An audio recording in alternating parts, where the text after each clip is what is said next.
அப்போஸ்தலர் பணி 13வது அதிகாரத்தில் 21, 22 நாம் வாசிக்கும்போது 22 கடைசியில் எனக்கு சித்தமானவைகளை எல்லாம் அவன் செய்வான் என்று அவனை குறித்து சாட்சியம் கொடுத்தார். தாவீதை குறித்து கர்த்தரே சாட்சியம் கொடுக்கிறார். இப்போது இங்கே ஏன் தாவீதை குறித்து கர்த்தர் சாட்சி கொடுக்கிறார் என்பதை குறித்து நாம் தியானித்து வருகிறோம். எதனால் கொடுக்குறாரு? 2 சாமுவேல் புஸ்தகத்தில், அதாவது 1 சாமுவேலில் சவுலுடைய ராஜ்யத்தை குறித்து பாதியும், அதுக்கு பிறகு தாவீதுடைய ராஜ்யத்தை குறித்து 2 சாமுவேலில் பாதி வரைக்கும் கொடுக்கப்பட்டிருக்கிறது. இதில் போன வாரத்தில் நம்ம பார்த்தோம், தாவீது ராஜா சாமுவேல் தீர்க்கதரிசியால் ராஜாவாக அபிஷேகம் பண்ணப்பட்டு விட்டான். அப்படி தானே? 7 குமாரர்கள் இருந்தாங்க. 7 பேரையும் ஆண்டவர் ஏற்றுக்கலை. 8ஆவதாக ஒருத்தனை, அந்த தாவீது சின்ன பையனாக இருந்தவனை ஆண்டவர் அபிஷேகம் பண்ணிட்டார். ஆண்டவர் அபிஷேகம் பண்ணதற்கு முன்னாடியே தாவீது ராஜா கோலியாத்தை என்ன பண்ணுறான்? முறியடிக்கிறான். கோலியாத்தை முறியடிக்கிறதுக்கு முன்னாடியே தாவீது ராஜா யார்கிட்ட கொண்டு போய் விடப்படுறான்? சவுலுக்கிட்ட. சவுலுக்கு இருக்கிற ஒரு பொல்லாத ஆவி, அந்த ஆவியை விரட்டுவதற்காக, அவன் சுரமண்டலத்தை வாசிப்பதற்காக இந்த கோலியாத்தை முறியடிக்கிறதுக்கு முன்னாடியே கொண்டு போய் விடப்படுறான். அதற்கு பிறகு கோலியாத்தையும் முறியடிக்கிறான். அதற்கு பிறகு என்ன நடக்குது? ஒவ்வொரு முறையும் சவுலுக்கு தெரியுது, தாவீது எனக்கு பதிலாக தாவீது ராஜாவாக வரப்போகிறான், அவனை எப்படியாவது என்ன பண்ணிடணும், கொலை செய்துடணும்னு சொல்லி சவுல் பல முறை முயற்சி செய்கிறான். பல முறை முயற்சி செய்யும்போதும் தாவீது அவனை என்ன செய்யலை? எதிர்க்கலை. சவுலை எதிர்க்கலை, அவனுக்கிட்ட வாதாடலை, வழக்காடலை, அவனை கொலை செய்ய முயற்சி செய்யலை. ஆனால் அதுக்கு பதிலாக சவுலுக்கு பயந்து அவன் என்ன பண்ணுறான்? ஓடிக்கிட்டே இருக்கிறான். சவுலுக்கு பயந்து ஓடிக்கிட்டே இருக்கிறான். ஒரு காலகட்டத்தில் ஒரு வாய்ப்பும் கிடைக்குது. சவுலை ஈஸியாக அவன் நினச்சிருந்தா கொலை செய்திருக்கலாம். சவுல் மலைஜலாதிக்கு போகிறான். மலைஜலாதிக்கு போகிற இடத்துல அந்த சவுளுடைய தொங்கலை போய், இடுப்பில் இருக்கக்கூடிய தொங்கலை போய் உருவிக்கிட்டு வந்துடுறான் தாவீது ராஜா. பக்கத்தில் மரணம் பக்கத்தில் இருக்குது சவுலுக்கு. தாவீது நினச்சிருந்தா சவுலை முறியடித்திருக்கலாம். ஆனாலும் அவன் செய்யலை. தாவீது நினச்சிருந்தா கோலியாத்துக்கே பயந்துக்கிட்டு சவுலும் இஸ்ரவேலர் எல்லாரும் என்ன பண்ணாங்க? ஒதுங்கி நின்னாங்க. கோலியாத்தை முறியடிக்க முடியல. ஆனாலும் அந்த கோலியாத்தை தாவீது ராஜா முறியடித்தான். அப்படி கோலியாத்தையே முறியடித்த தாவீது சவுலுக்கு பயந்து ஓடனான். அவன் நினச்சிருந்தா சவுலை கொலை செய்திருக்க முடியுமா? முடியாதா? அவன் ஏன் சவுலுக்கு பயந்து ஓடணும்? அவன் ஏன் சவுலை எதிர்த்து நிற்காமல் பயந்து ஓடணும் அப்படின்னு சொன்னால் காரணம் ஒன்று தான். சவுலை கர்த்தர் அபிஷேகம் பண்ணி வைத்திருந்தார்.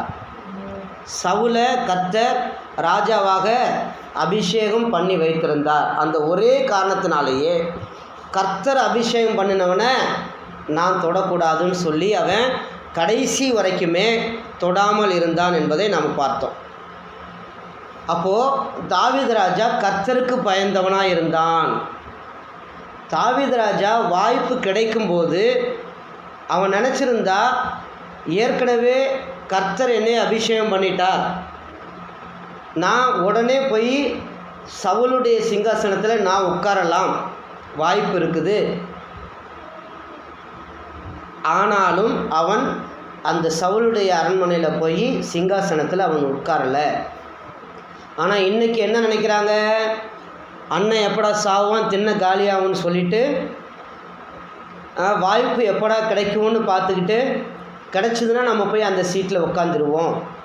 உயர் அதிகாரிகள் வேலையில் இருக்கும்போது அவன் என்றைக்கிடா ரிட்டையர்ட் ஆவான், அவனுக்கு அடுத்த ஸ்டேஜில் நாம் வருவோன்னு நினைக்கிறவங்க இருக்கிறாங்க. இல்லை அவன் என்றைக்கிடா விஆர்எஸில் ஓடி போயிடுவான், அவன் சீட்டுக்கு நாம் வருவோன்னு நினைக்கிறவங்க இருக்கிறாங்க. இல்லை அவனுக்கு பதவியில் இருக்கும்போதே ஏதாவது ஹார்ட் அட்டாக் ஏதாவது வந்துடுமோ, ஆக்சிடெண்ட் ஆயிடுவானோ, அவன் போயிட்டான்னா நாம் போய் அவன் சீட்டில் உட்காந்துக்குவோம் அப்படின்னு நினைக்கிறவங்க இருக்கிறாங்க. ஆனால் இந்த தாவீது ராஜாவை சவுல் உயிரோடு இருக்கிற காலத்திலேயே ஆண்டவர் ராஜாவாக அபிஷேகம் பண்ணிட்டார்.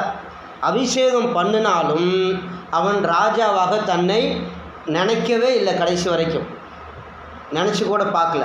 அதுக்கு உதாரணமாக சவுலே என்ன பண்ணுறான், அவனுக்கு மார்க்கவசத்தையும் எல்லாத்தையும், மார்க்கவசம், ராஜ வஸ்திரம் எல்லாத்தையும் அவனுக்கு கொடுக்குறான். அப்படி கொடுத்து அதை இப்போ உடுத்தி பார்க்க சொல்கிறான். ஆனாலும் ராஜா உடுத்தி கொஞ்சம் தூரம் நடந்துட்டு இந்த அபியாசம் எனக்கு இல்லைன்னு சொல்லி தன்னை தாழ்த்துகிறவனாக இருந்தான். அதற்கு அப்புறம் சவுல் ராஜாவுடைய மகளையே இவனுக்கு கொடுக்க அவன் தயாராகிறான். ஆனாலும் இவன் என்ன சொல்கிறான், அந்த அபியாசம் எனக்கு இல்லை, ராஜாவுடைய மகளை நான் கட்டுற அளவுக்கு எனக்கு தகுதி இல்லை, நான் ஏமாத்திரம், என்னுடைய வம்சம் வழி ஏமாத்திரம் அப்படின்னு தன்னை தாழ்த்துறான். அப்போ அவனுக்கு வாய்ப்புகள் கிடைக்கிற போதெல்லாம் ஐயோ எனக்கு கிடச்சிருச்சே, யாருக்கும் கிடைக்காத இந்த வாய்ப்பு எனக்கு கிடச்சிருச்சே அப்படின்னு சொல்லி அவன் என்ன பண்ணலை, அலையலை, அதுக்காக ஓடலை, அதுக்காக அவன் பிரயாசப்படலை. இன்றைக்கி நிறைய பேர் என்ன ஆயிடுச்சு, ஏதாவது ஒரு சின்ன வாய்ப்பு கிடச்சிதுன்னா உடனே தாட் புட் அப்படின்றாங்க. நான் ஏற்கனவே சொன்ன மாதிரி ஒரு 4 பாட்டு நல்லா பாட ஆரம்பிச்சிட்டா அவங்களுக்கு என்ன வந்துடுது, பாஸ்டருங்கிற மனநிலைமை வந்துடுது. அவங்க போய் விசுவாசி போய் யார் தலையிலையாவது கையை வச்சு ஜெபம் பண்ணி அவங்களுக்கு ஏதோ ஒரு அற்புதம் நடந்துட்டால் என்ன ஆகிடுது, பாஸ்டரை விட அவங்க பெரிய ஆள், இயேசுவை விட அவங்க பெரிய ஆளுங்கிற நினப்பு வந்துடுது. இல்லை யாராவது ஒரு பாஸ்டருங்க நல்ல பிரசங்கம் பண்ணி ஒரு 4 பேர் கை தட்டிட்டா அவ்வளவுதான், அவங்க தான் என்ன இது வசனகர்த்தாவாயிடுறாங்க. அப்போ அந்த மாதிரி அவங்களுடைய மைண்ட் செட்டப்பில் வந்துடுது இன்றைக்கி பெருமை. ஆனால் தாவீது ராஜா அவனுடைய வாழ்க்கையில் கடைசி வரைக்கும் அவன் பெருமை கொள்ளலை அப்படிங்கிறத நம்ம பார்த்தோம். இன்றைக்கி 2 சாமுவேலின் புஸ்தகம் 5வது அதிகாரத்தில் 17 நாம் வாசிக்கும்போது,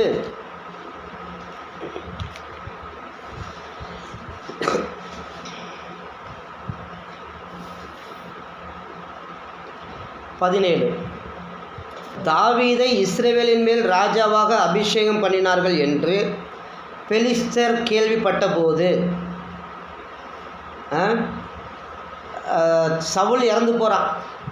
சவுல் இறந்து போனதுக்கு பிறகு தாவீது ராஜா என்ன பண்ணுறான், சவுலுக்காக புலம்பல் பாடுறான். பராக்கிரமசாலிகள் மாண்டு போனார்களே அப்படின்னு சொல்லி புலம்புறான், கண்ணீர் விடுறான், அழுகுறான், அவங்களுக்காக துக்கம் கொண்டாடுறான். அதுக்கு பிறகு இவன் ராஜாவா அந்த இடத்துக்கு வரான், அந்த ஸ்தானத்துக்கு வர்றான். அப்படி வரும்போது உடனே வாய்ப்பு கிடச்சிருச்சே, சவுல் தான் செத்து போயிட்டானே அப்படின்னு சொல்லி நேராக போய் அவன் சிங்காசனத்தில் உட்காரல. அதுக்கு பதிலாக என்ன பண்ணுறான், போன செய்திகளை நம்ம கேட்டோமே, தாவீது கேட்குறான் ஆண்டவர்கிட்ட, ஆண்டவரே நான் போய் நான் எங்கே போகணும், என்ன செய்யணும் அப்படின்னு சொல்லி ஆண்டவர்கிட்ட கேள்வி கேட்குறான். அப்போ ஆண்டவர் சொல்கிறாரு, நீ எப்ரோனுக்கு போ, அங்கே தங்கி இரு அப்படின்னு சொல்கிறார். அப்போ இதெல்லாம் கேட்குறான். கேட்டுட்டு உடனே அவன் பதவியில் வந்த உடனே என்ன சொல்கிறான், என்ன பண்ணுறான், சவுலை எடுத்து அடக்கம் பண்ணப்பட்ட ஒரு வம்சம், அந்த வம்சத்துக்கு அவன் நன்மை செய்வேன்னு சொல்லி வாக்கும் கொடுக்குறான். தன்னுடைய வாழ்நாள் எல்லாம் தன்னை கொலை செய்வதற்கு ஒருத்தன் துரத்துக்கிட்டே இருக்கிறான். அவன் இறந்து போகிறான், தன்னுடைய எதிரி. அவன் இறந்து போனதுக்கு பிறகு அப்பா செத்தாண்டா, தொலைஞ்சாண்டா, நமக்கு இருந்த தலைவலி போயிடுச்சுடா அப்படின்னு அவன் நினைக்கல. அதுக்கு பதிலாக என்ன பண்ணுறான், கர்த்தர் அபிஷேகம் பண்ணப்பட்டவன் இறந்து போயிட்டான். அதனால் அவனை எடுத்து அடக்கம் பண்ணுறதுக்கு நமக்கு வாய்ப்பு இல்லை, தகுதி இல்லை, நமக்கு கிடைக்கல. ஆனால் எடுத்து அடக்கம் பண்ணப்பட்ட அந்த வம்சத்துக்கு நான் நன்மை செய்வேன்னு சொல்லி வாக்கு பண்ணுகிறான். அப்போ இப்படிப்பட்ட நல்ல காரியங்கள்லாம் தாவீது செஞ்சுக்கிட்டே வர்றான். செஞ்சுட்டே வந்துட்டு 5வது அதிகாரம் 17வது வசனத்தில், தாவீதை இஸ்ரவேலின் மேலே ராஜாவாக அபிஷேகம் பண்ணினார்கள் என்று பெலிஸ்தர் கேள்விப்பட்ட போது அவர்கள் எல்லாரும் தாவீதை தேடும்படி வந்தார்கள். அதை தாவீது கேட்டபோது ஒரு அரணிப்பான இடத்துக்கு போனான். இந்த இடத்துல நம்ம யோசிக்க வேண்டிய விஷயம், தாவீது சவுலுக்கு பயந்து ஓடினான், ரைட்டு. ஆனால் சவுல் உயிரோடு இருக்கிற காலத்தில் கோலியாத்துன்னு ஒருத்தன் பிலிஸ்தியன், அவனை இந்த தாவீது தான் கொலை செய்தான். அவன் ரொம்ப பராக்கிரமசாலியாக இருந்தான், பலசாலியாக இருந்தான், திடாகார்த்தமாக இருந்தான். அவனை எதிர்க்க யாருமே இல்லை. ஆனால் இந்த தாவீது ஒரு சின்ன பையன், அவன் போய் இந்த கோலியாத்தை எதிர்த்தான், அவனை கொலை செய்தான். சரியா? ஆனால் இப்போ அதே பெலிஸ்தன் தான் இவனை எதிர்த்து வர்றான். எதிர்த்து வரும்போது இவன் என்ன செய்கிறான், தாவீது கேட்டபோது ஒரு அரணிப்பான இடத்துக்கு போனான். இப்போ தாவீது என்ன நினச்சிருக்கலாம், அப்போ நான் சாதாரண சின்ன பையனாக இருக்கும்போதே அவ்வளோ பெரிய பலசாலியாக இருந்த கோலியாத்தை நான் என்ன பண்ணேன், முறியடித்தேன். இப்போ நான் ராஜாவாயிட்டேன். இப்போ எனக்கு பல ஆயிரக்கணக்கான இராணுவ வீரர்கள் என் கூட இருக்கிறாங்க. நான் போகணுங்கிற அவசியம் இல்லை. இராணுவ வீரர்களை அனுப்புனாவே போதும், அந்த பிலிஸ்தியரை முறியடிச்சுட்டு வந்துடுவாங்க. கர்த்தர் என் கூட இருக்கிறார், எனக்கு எந்த பிரச்சனையும் இல்லை அப்படின்னு சொல்லி அவன் என்ன பண்ணியிருக்கலாம், போருக்கு அவங்களோட போயிருக்கலாம் எதிரிட்டு. ஆனால் அவன் தாவீது கேட்டபோது ஒரு அரணிப்பான இடத்துக்கு போனான். 18ஆம் வசனம், பெலிஸ்தரோ வந்து ரெப்பாயிம் பள்ளத்தாக்கிலே பரவி இருந்தார்கள். பெலிஸ்தர் இவனுடைய நாட்டுக்கு விரோதமாக வர்றாங்க, வந்து இவனுடைய நாட்டிலேயே பாளையம் இறங்குறாங்க. பெலிஸ்தருக்கு விரோதமாய் போகலாமா, அவர்களை என் கையில் ஒப்பு கொடுப்பீரா என்று தாவீது கர்த்தரிடத்தில் விசாரித்த போது, கர்த்தர் போ, பெலிஸ்தரை உன் கையில் நிச்சயமாய் ஒப்பு கொடுப்பேன் என்று தாவீதுக்கு சொன்னார். இந்த இடத்துல என்ன இருக்குது, அவன் அரணிப்பான இடத்துக்கு போய் எதிரிங்க வந்துட்டாங்க அட்டாக் பண்ணுறதுக்கு. நாமளாக இருந்தால் என்ன பண்ணுவோம், நம்ம வீட்டுக்கு ஒரு எதிரி வந்துட்டான், நம்மளோட சண்டை போட வந்துட்டான், வெளியில் நின்றுட்டு என்ன பண்ணுறான், தடியை வச்சுக்கிட்டு கத்துறான், நீ ஆம்பளையாக இருந்தால் ஒண்டிக்கு வாடா அப்படிங்கிறான். யாரோட கேட்குற ஆம்பளையான்னு, இதா வரண்டா அப்படின்ட்டு நம்ம என்ன பண்ணுவோம், என்னத்தையா தூக்கிட்டு அவனோட அடிக்க போயிடுவோம்.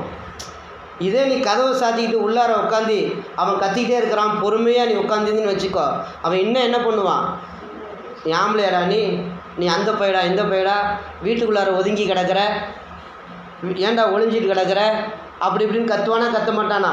இது மாதிரி தான் அன்னைக்கு கோலியாத்தும் கத்தியிருப்பான். இஸ்ரேலில் ஒரு ஆம்பளை கூட இல்லையாடா அப்படிலாம் கேட்டிருப்பான் இல்லையா. அது மாதிரி இப்போ நம்ம ஒளிஞ்சிருந்தோம்னா வெளியில் இருக்கிறவன் என்ன நினைப்பான், நம்மளை ஆஹா நமக்கு பதுங்கி இருக்கிறான், நமக்கு பயந்துட்டு அவன் போய் ஒளிஞ்சிக்கிட்டான் அப்படின்னு சொல்லுவாங்கல்ல. ஆனால் இங்கே தாவீது எதனால் போய் அரணிப்பான இடத்துல போய் ஒளிஞ்சிக்கிட்டான், அவன் ஒளிஞ்சிக்கிட்டதுக்கு காரணம் என்ன, அவன் ஆண்டவர்கிட்ட கேட்குறான்.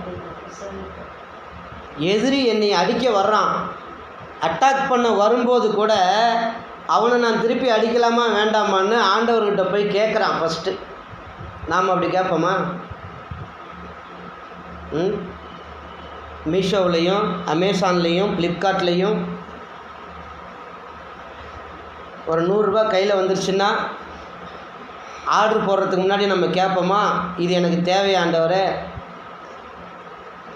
கேட்போமா? ஏதாவது தொழில் செய்கிறதுக்கு முன்னாடி கேட்போமா? கேட்க மாட்டோம்.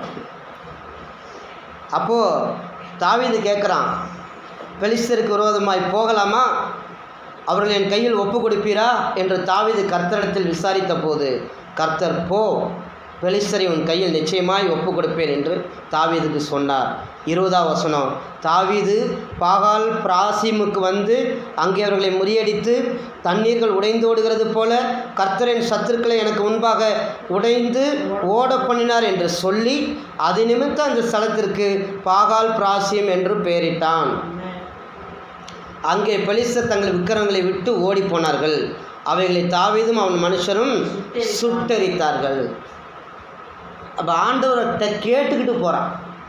எதிரி தன்னை அட்டாக் பண்ண வர நேரத்தில் கூட கொஞ்சம் நிதானிக்கிறான், இருப்பா வரட்டும், உயிராக போயிட போகுது, என்ன நடந்துட போகுது, எல்லாத்தையும் மீறியா நம்ம மேலே அவன் கையை வச்சிடுவான், உண்மையில் கையை வைக்கிறவன் என் கண்மணியை தொடுவான்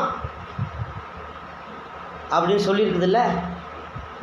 அப்போ அவன் என்ன பண்ணுறான், நின்று நிதானிச்சு கர்த்தருடைய சமூகத்தில் போய் உட்காந்து கர்த்தரிடத்தில் நான் போகட்டுமா வேண்டாமா அப்படின்னு கேட்குறா. கேட்டுட்டு ஆண்டவர் பதில் சொன்னதுக்கு பிறகு போகிறான். அவங்களோட சண்டைக்கு போகிறான், போரிடுறான், அவங்கள முறியடிக்கிறான், அவங்க தெறிக்க விட்டு ஓட விடுறான். சரி, இது ஒரு தடவை தான் நடந்ததா? இது முடிஞ்சு இன்னொரு தடவை பாருங்கள், 22வது வசனம், 2 சாமுவேல் 5:22. பெலிஸ்தர் திரும்பவும் வந்து ரெபாயிம் பள்ளத்தாக்கிலே இறங்கினார்கள். தாவீது கர்த்தரிடத்தில் விசாரித்ததற்கு அவர், நீ நேராய் போகாமல் அவர்களுக்கு பின்னாலே சுற்றி முசுக்கட்டை செடிகளுக்கு எதிரே இருந்து அவர்கள் மேல் பாய்ந்து, கர்த்தர் முன்னாடி சொன்னார், நீ நேராக எதிர்கொண்டு போங்கிறாரு. போனான், ஜெயிச்சான். 2வது தடவை கேட்குறான் கர்த்தர்கிட்ட, திரும்பவும் அவங்க வந்துட்டாங்க, ஆண்டவர் என்ன பண்ணலாம்? நீ முன்னாடி போகாத, அவங்களுக்கு பின்னாடி போ. ஆமென், அல்லேலூயா. அப்போ தாவீது கர்த்தரிடத்தில் விசாரித்திருக்க அவர், நீ நேராய் போகாமல் அவர்களை பின்னாலே சுற்றி முசுக்கட்டை செடிகளுக்கு எதிரே இருந்து அவர்கள் மேல் பாய்ந்து முசுக்கட்டை செடிகளின் நுனிகளிலே செல்லுகிற இரைச்சலை நீ கேட்கும்போது சீக்கிரமாய் எழும்பிப்போ. அப்பொழுது பெலிஸ்தரின் பாளையத்தை முறியடிக்க கர்த்தர் உனக்கு முன்பாக புறப்பட்டிருப்பார் என்றார். யார் புறப்பட்டிருப்பாங்க? முதல் தடவை போன்னு சொல்லிட்டாரு, அந்த வார்த்தை சொல்லலை. 2வது தடவை கர்த்தர் முறியடிப்பார். கர்த்தர் உனக்கு முன்பாக முறியடிக்க அவர் புறப்பட்டு போவார், புறப்பட்டிருப்பார்.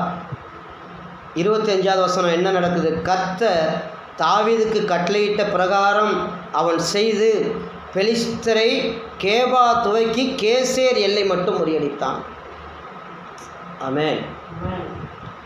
அப்போது தாவீது ராஜா என்ன செஞ்சாலும் ஆண்டவர்கிட்ட கேட்டு செஞ்சான். ஏன்? தாவீது என் இருதயத்துக்கு பிரியமானவன், அவன் இருதயத்துக்கு ஏற்றவன், எனக்கு சித்தமான எல்லாம் செய்வான் அப்படின்னு ஏன் ஆண்டவர் சொல்கிறாரு? அவன் இன்னொருத்தனுடைய ராஜ்யத்தில் போய், ராஜ்யபாரத்தில் போய் தன்னை தான் உட்கார்றதுக்கு அவன் விரும்பவே இல்லை. வாய்ப்புகள் வந்த போதும் அவன் அந்த வாய்ப்பை ஏற்றுக்கொள்ளலை. அடுத்தது அவனுக்கு ராஜ வஸ்திரத்தை உடுத்தும் போதும் அவன் பெருமை கொள்ளலை, இந்த அபியாசம் எனக்கு இல்லைன்னு சொல்லி தன்னை தாழ்த்தி கொள்ளுகிறான். ராஜாவுடைய மகளை கட்டி கொடுக்கணும்னு ஆசைப்பட்ட போதும் அவன் சொல்கிறான், ராஜாவுடைய மகளை நான் திருமணம் செய்து கொள்வதற்கு நான் ஏமாத்திரம், என் வம்சாவளி ஏமாத்திரம்னு சொல்கிறான். தன்னை தாழ்த்தி கொள்ளுகிறான். அதற்கு பிறகு சவுல் ராஜா இறந்து போனதுக்கு பிறகு நேராக அவனுடைய இடத்துல போய் உட்காராம அவன் என்ன செய்கிறான்? ஆண்டவரே, இப்போ நான் என்ன செய்யலான்னு கேட்குறான். ஆண்டவர்கிட்ட போய் கேட்குறான். ஒன்று ஒன்றா கேட்டு கேட்டு கேட்டு செய்கிறான். ராஜ்யபாரத்தில் உட்காந்துட்டான். அவன் உத்தரவு போட்டால் தளபதிகள் போவாங்க, இராணுவ வீரர்கள் போவாங்க, இராணுவ சேனைகள் போய் சண்டை போட்டு அவங்க ஜெயிச்சுட்டு வருவாங்க. ஆனால் அவன் என்ன பண்ணலை? அப்படி அல்ல, கர்த்தரிடத்தில் போய் கேட்குறான், போகலாமா? அவங்கள முறியடிக்க முடியுமா? நீங்கள் என் கூட வருவீங்களா கேட்குறான். இன்றைக்கி எத்தனை பேர் கேட்டு கேட்டு செய்கிறோம்? பெத்த தாய் தகப்பன்ட்டையே யாரும் கேட்குறதில்ல. தாய் தகப்பன் பேச்சையே மதிக்கிறதில்ல. ஒரு வார்த்தையில் கூப்பிட்டாக்க எப்பா அப்படின்னு கூப்பிட்டா அழுத்தமாக உட்காந்துருக்கிறது. 3 தடவை 4 தடவை எப்பா எப்பா எப்பான்னு கத்துனாதான் பார்க்குறது. இன்றைக்கி தாய் தகப்பன்மாருக்கு என்ன இல்லை? மதிப்பு இல்லை, மரியாதை இல்லை. அப்புறம் எப்படி ஆண்டவருக்கு நம்ம மரியாதை கொடுப்போம்? ஆண்டவருடைய வார்த்தையை நம்ம எப்படி கேட்போம்? நம்முடைய ஆண்டவர் பேசக்கூடிய தெய்வம். ஒரு அலையிலே சொல்லுவோமா? நம்முடைய ஆண்டவர் யாருங்க? பேசக்கூடிய தெய்வம். கடைசியாக என்ன செய்கிறான்? 6வது அதிகாரத்தில் 1லேருந்து 5 வரைக்கும் வாசிப்போம். பின்பு தாவீது இஸ்ரவேலர் எல்லாருக்குள்ளும் தெரிந்து கொள்ளப்பட்ட 30,000 பேரை கூட்டி கேருபின் நடுவே வாசமாயிருக்கிற சேனைகளுடைய கர்த்தருடைய நாமம் தொழுது கொள்ளப்படுகிற தேவனுடைய பெட்டியை பாலை யூதாவிலிருந்து கொண்டு வரும்படி அவனும் அவனோடு இருந்த அந்த ஸ்தலத்தாரும் எழுந்து போய் தேவனுடைய பெட்டியை ஒரு புது ரதத்தின் மேல் ஏற்றி அதை கிபியாவில் இருக்கிற அபினதாபின் வீட்டிலிருந்து கொண்டு வந்தார்கள்.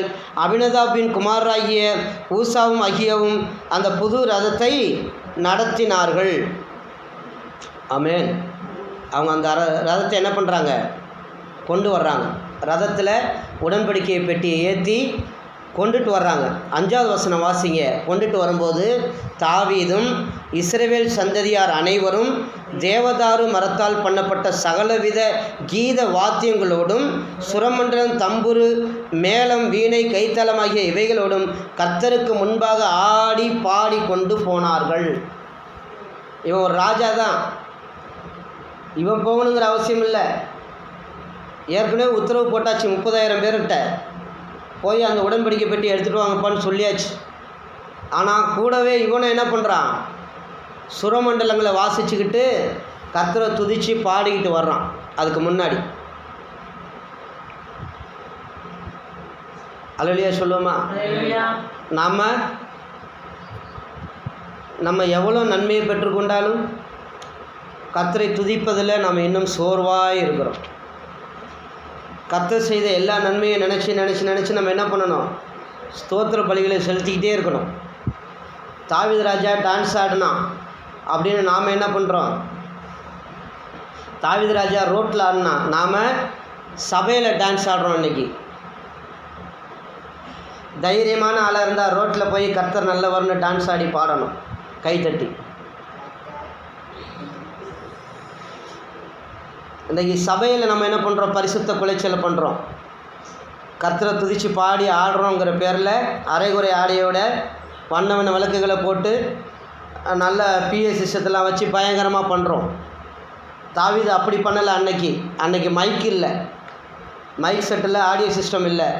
ஆனால் ரோட்டில் உடன்படிக்கை பெட்டி எடுத்துக்கிட்டு வரும்போது அவன் மியூசிக் இன்ஸ்ட்ருமெண்ட்டை வாசித்து கர்த்தரை துதித்து பாடி கைத்தட்டி ஆரவாரம் பண்ணி டான்ஸ் ஆடிக்கிட்டு வந்தான்.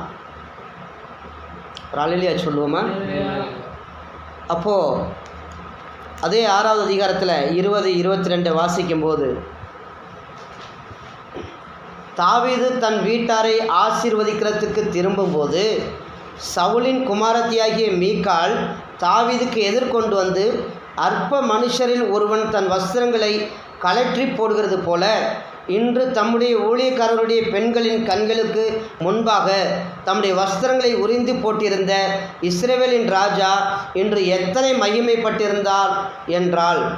அதற்கு தாவீது மீகாளை பார்த்து, உன் தகப்பனை பார்க்கிலும் அவருடைய எல்லா வீட்டரை பார்க்கிலும் என்னை இஸ்ரவேலாகிய கர்த்தருடைய ஜனத்தின் மேல் தலைவனாக கட்டளையிடும்படிக்கு தெரிந்து கொண்ட கர்த்தருடைய சமூகத்திற்கு முன்பாக ஆடி பாடினேன்.